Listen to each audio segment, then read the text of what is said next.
ಮಾಡೋದು ರೈತರು ನಾವು ಪರ್ಮನೆಂಟ್ ಸೊಲ್ಯೂಷನ್ನ ಕಂಡುಹಿಡಿದ್ಬಿಟ್ಟು ಒನ್ ಟೈಮ್ ಇನ್ವೆಸ್ಟ್ ಮಾಡಿಬಿಟ್ರೆ ಪದೇ ಪದೇ ಮತ್ತೆ ಮಾಡಬೇಕಾಗಿರೋದಿಲ್ಲ. ಇದು ಲೈಫ್ ಟೈಮ್ ನಿಮಗೆ 1 kgಗೆ 2.7 ಅಂದ್ರೆ 2.25 ಲಕ್ಷದಿಂದ 3 ಲಕ್ಷ ತನಕ ರೇಟ್ ತೋರಿಸ್ತಾ ಇದೆ ಗೂಗಲ್ ಅಲ್ಲಿ. ನಮಗೆ ನೀವು ಇದು ಮಾರೋಕ್ ತಂದಿದ್ದ ಹೆಂಗೆ? ಇಂದ ನಮಗೆ ಒಂದು 7 ಜೇನ್ ಪೆಟ್ಟಿಗೆ ಕೂಡ ಕೊಟ್ಟಿದ್ರು. ನಾವು ಅದಕ್ಕೂ ಕೂಡ ಅಪ್ಲಿಕೇಶನ್ ಹಾಕಿದ್ವಿ. ಹೊತ್ತಲಲ್ಲಿ 5 ಪೆಟ್ಟಿಗೆ ಇದೆ. ಅದರ ಜೇನಿಗೆ ನಾವು ಒಳ್ಳೆ ರೀತಿಯಾಗಿ ಟೈಮ್ ಕೊಡಬೇಕು. ಸೊ ಇಲ್ಲಿ ನೀವು ನೋಡ್ತಾ ಇರ್ಬೋದು, ನಾವು ಕಾಫಿ ಈ ಪ್ಲಾಂಟ್ ಕೂಡ ನಾವು ಅಲ್ಲಲ್ಲಿ ಎಲ್ಲೆಲ್ಲಿ ಬೇಕಾಗುತ್ತೆ ಕಾಫಿ ಪ್ಲಾಂಟ್ಸ್ ಕೂಡ ನಟ್ಟಿದೀವಿ. ಸೊ ಇದ್ರ ಹಾರ್ವೆಸ್ಟಿಂಗ್ ವಿಡಿಯೋ ನಮ್ಮ ವಿಡಿಯೋದಲ್ಲಿ ಇದೆ, ಹಿಂದೆ ವಿಡಿಯೋ ನೋಡಿರ್ಬೋದು. ಮತ್ತೆ ಇಲ್ಲಿ ನಾವು ಕೋಕೋ ಪ್ಲಾಂಟ್ಸ್ ಕೂಡ ಇದೆ, ಅನೇಕ ಕೋಕೋ ಹಾರ್ವೆಸ್ಟ್ ಮಾಡಿದ್ದು ವಿಡಿಯೋಸ್ ಎಲ್ಲ ಇದೆ. ಸೊ ಕೋಕೋ ಕೂಡ ತುಂಬಾ ಚೆನ್ನಾಗಿ ಬರ್ತಾ ಇದೆ ನಮ್ಮ ಹಿತ್ತಲಲ್ಲಿ. ಇಲ್ಲಿ ನೀವು ನೋಡ್ತಾ ಇರ್ಬೋದು, ಇದೊಂದು ವೆರೈಟಿ ಆಫ್ ಸಪೋಟಾ ಪ್ಲಾಂಟು. ತುಂಬ ಟೇಸ್ಟಿ ಆಗಿರುವಂಥ ಸಪೋಟಾ ಇದು. ನೀವು ಕ್ರಿಕೆಟ್ ಬಾಲ್ ಎಲ್ಲ ನೋಡಿರ್ತೀರಾ, ಅದಕ್ಕಿಂತ ತುಂಬ ಟೇಸ್ಟಿಯಾಗಿ ಬರುತ್ತದೆ ಈ ಸಪೋಟ. ನೀವು ತಿನ್ನಲಿಕ್ಕೆ ಹಣ್ಣಾದಾಗ ತಿನ್ನಲಿಕ್ಕೆ ತುಂಬ ಟೇಸ್ಟ್ ಆಗಿರುತ್ತದೆ. ಸೊ ಈ ವರ್ಷ ನಾವು ಕಾಫಿ ಕೂಡ ಪ್ಲಾಂಟೇಶನ್ ಮಾಡಿದ್ದೀವಿ. ಎಲ್ಲೆಲ್ಲಾಗುತ್ತೆ ಅಲ್ಲೆಲ್ಲ ಕಾಫಿ ಪ್ಲಾಂಟೇಶನ್ ಮಾಡಿದ್ದೀವಿ. ಸೊ ಇದೊಂದು pink variety of Gawah. So ಇದ್ರದ್ದು ಎಲೆಗಳು ಕೂಡ ಪಿಂಕ್ ಆಗೇ ಇರುತ್ತದೆ. ಇದು ಹಣ್ಣಾದಾಗ ಕೂಡ ಅದರ ಹಣ್ಣು ಅದರ ಒಳಗಡೆ ಎಲ್ಲ ಪಿಂಕಿಶ್ ಆಗೇ ಇರುತ್ತದೆ. ಸೊ ಇದು ಒಂದು ವೆರೈಟಿ ಆಫ್. ಎಷ್ಟು ವರ್ಷ ಆಯಿತು ಇನ್ನು ಫಸಲ್ ಸಿಕ್ಕಿದೆ ಆಲ್ರೆಡಿ, ನಮಗೆ ಒಂದು ಸಿಕ್ಕಿದೆ. ಬಟ್ ಅಷ್ಟೊಂದು ಹೆಲ್ದಿಯಾಗಿರಲಿಲ್ಲ, ಬಟ್ ಗ್ರೋತ್ ಎಲ್ಲ ಚೆನ್ನಾಗಿದೆ. ಸೊ ಇಲ್ಲಿ ನೋಡ್ತಾ ಇರ್ಬೋದು ನೀವು KG ಪೇರ್ಲೆ ಎಂಬುದಾಗಿ ಒಂದೊಂದು KG ಅಷ್ಟು ಬರುವಂಥ ಒಂದು ತುಂಬಾ ದೊಡ್ಡದಾಗತ್ತೆ ಇದು ಪೇರ್ಲೆ ಹಣ್ಣಿನ ಗಿಡಗಳು. ಅದು ಏನು ಕೋಕೋ ಪ್ಲಾಂಟ್ ಇದೆ. ಕೋಕೋ ಪ್ಲಾಂಟ್ ಇದೆ.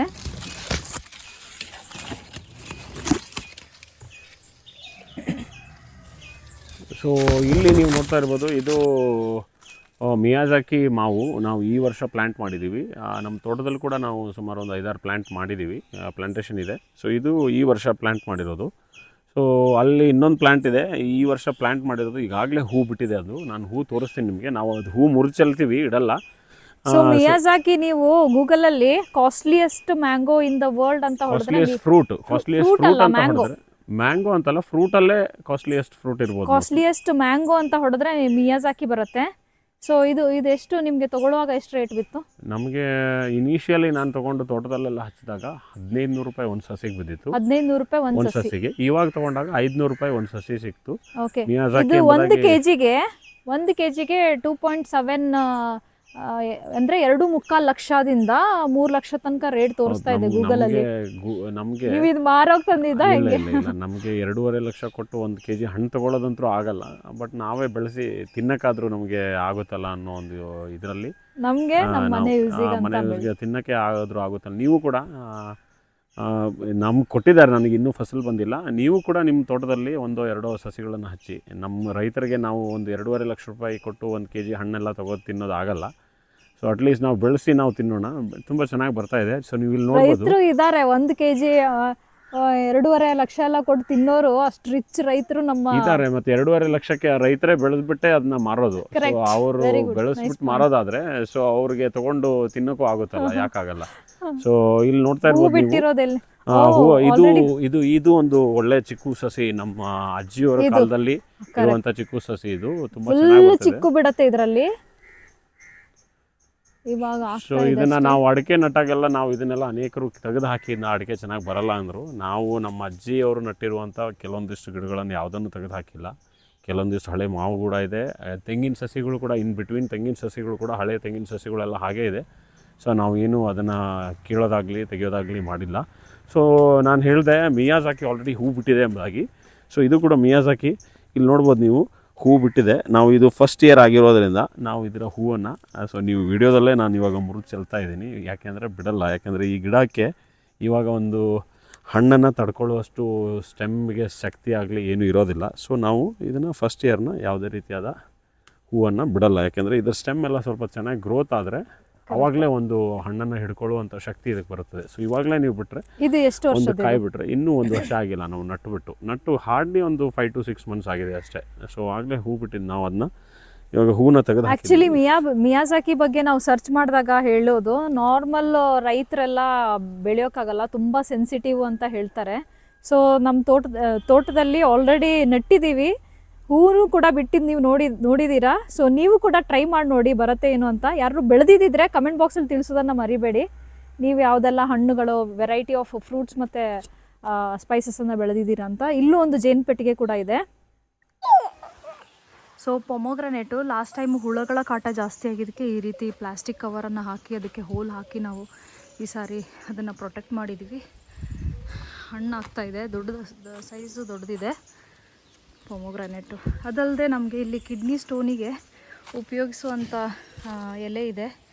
ಕಿಡ್ನಿ ಸ್ಟೋನ್ ಆದವರು ಇದನ್ನು ಬೆಳಗ್ಗೆ ಸಂಜೆ ಒಂದೊಂದು ಎಲೆಯನ್ನು ತಿಂದರೆ ಕಿಡ್ನಿ ಸ್ಟೋನು ತುಂಬ ಸ್ಟೋನ್ ಎಲ್ಲ ಕರಗಿ ಹೋಗುತ್ತೆ ಅಂತ ಹೇಳ್ತಾರೆ. ಜಾಯಿಕಾಯಿ, ಕೇರಳಶ್ರೀ ಜಾಯಿಕಾಯಿ, ಕೇರಳಶ್ರೀ ಜಾಜಿಕಾಯಿ ಅಷ್ಟೇ. ವಿಶ್ವಶ್ರೀ ಜಾಯಿಕಾಯಿ ಎಂಬುದಾಗಿ ಜಾಯಿಕಾಯಿ ನಟಮೆಗ್ ಅಂತ ಹೇಳ್ತಾರೆ. ಜಾಯಿಕಾಯಿ ಕೂಡ ನಾವು ಪ್ಲ್ಯಾಂಟ್ ಮಾಡ್ತಾ ಇದ್ವಿ. ಇದು ಈಗ ನಟ್ಟು 1 ವೀಕ್ ಕೂಡ ಆಗಿಲ್ಲ. ಸೊ ನಾವು ಇವಾಗ 1 ವೀಕ್ ಮುಂಚೆ ಅಷ್ಟೇ ತಂದು ನಟ್ಟಿರುವಂಥ ಜಾಯಿಕಾಯಿ ಸಸಿ. ಹೊಸ ಎಲೆಗಳು ಕೂಡ ಚಿಗುರು ಹೊಡೆದಿದೆ. ಸೊ ಇಲ್ಲಿ ನೀವು ನೋಡ್ತಾ ಇರ್ಬೋದು, ನಾವು ಮೊದಲು ನಟ್ಟಿರುವಂಥ ಜಾಯಿಕಾಯಿ ಗಿಡ ಇದು. ಜಾಯಿಕಾಯಿ ಆಲ್ರೆಡಿ ತುಂಬ ಚೆನ್ನಾಗಿ ಗ್ರೋತ್ ಬರ್ತಾ ಇದೆ. ಸೊ ನಮ್ಮ ಮನೆ ಹಿತ್ತಲಿರೋ ತುಂಬ ಚೆನ್ನಾಗಿ ಬರ್ತಾ ಇದೆ. ಇದಾ? ಸೊ ತುಂಬ ಒಳ್ಳೆ ಗ್ರೋತ್ ಇದೆ. ಇನ್ನೂ ಫಸಲು ಬರೋಕ್ಕೆ ಸ್ಟಾರ್ಟ್ ಆಗಿಲ್ಲ. ಸೊ ಮೇ ಬಿ ನೆಕ್ಸ್ಟ್ ಇಯರಲ್ಲಿ ನಮಗೆ ಫಸಲು ಬರ್ಬೋದು ಅನ್ಕೋತೀನಿ. ಅದು ಇವಾಗ 1-2 ವರ್ಷದ್ದು ಸಸಿ ಅದು.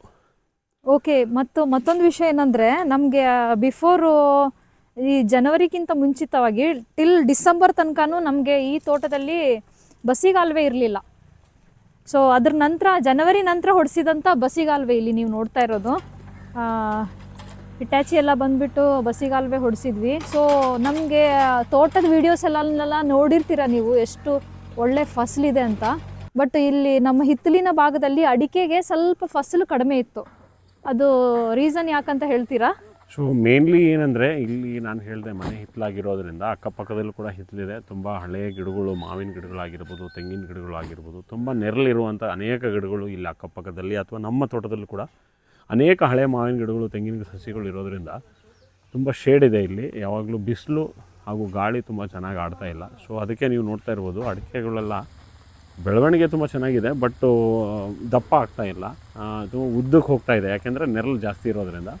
ಬಟ್ ಫಸಲಿದೆ ಅಷ್ಟೊಂದು. ನಮ್ಮ ತೋಟದಲ್ಲೆಲ್ಲ ಯಾವ ರೀತಿಯಾಗಿ ಬಿಸಿಲು ಗಾಳಿ ಬಂದು ಫಸಲು ಬರುತ್ತದೆ ಆ ರೀತಿಯಾದಂಥ ಫಸಲು ಇಲ್ಲಿ ಹಿತ್ತಲಲ್ಲಿಲ್ಲ. ಬಟ್ ಈಗ ಮತ್ತು ಬಸಿಗಾಲುವೆ ಕೂಡ ಕಳೆದ 6 ವರ್ಷಗಳಿಂದ ನಮ್ಮ ಹಿತ್ತಲಕ್ಕೆ ಬಸಿಗಾಲುವೆ ಇರಲಿಲ್ಲ. ಸೊ ಬಸಿಗಾಲುವೆ ಇಲ್ಲದೆ ಇರೋದರಿಂದ ನಮಗೆ ಬೇರೆ ರೂಟ್ಸಿಗೆ ಬೇಕಾಗಿರುವಂಥ ಗಾಳಿ ಬಿಸಿಲು ಏನು ಬಸಿಗಾಲುವೆ ಇಲ್ಲದೆ ಇರೋದು ಸಿಗ್ತಾ ಇರಲಿಲ್ಲ. ಮತ್ತು ಅದು ಅಲ್ಲದೆ ಮಳೆಗಾಲದಲ್ಲಿ ಇದು ಸ್ವಲ್ಪ ಕಪ್ಪು ಮಿಶ್ರಿತವಾದ ಮಣ್ಣಾಗಿರೋದ್ರಿಂದ ತುಂಬ ಜವುಗಾಗ್ತಾಯಿತ್ತು.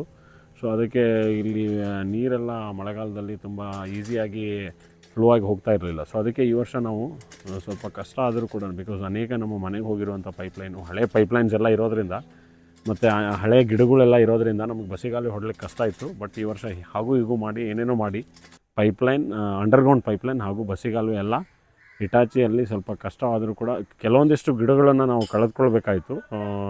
ಬಿಕಾಸ್ ಏನು ಮಾಡೋಕ್ಕಾಗಲ್ಲ.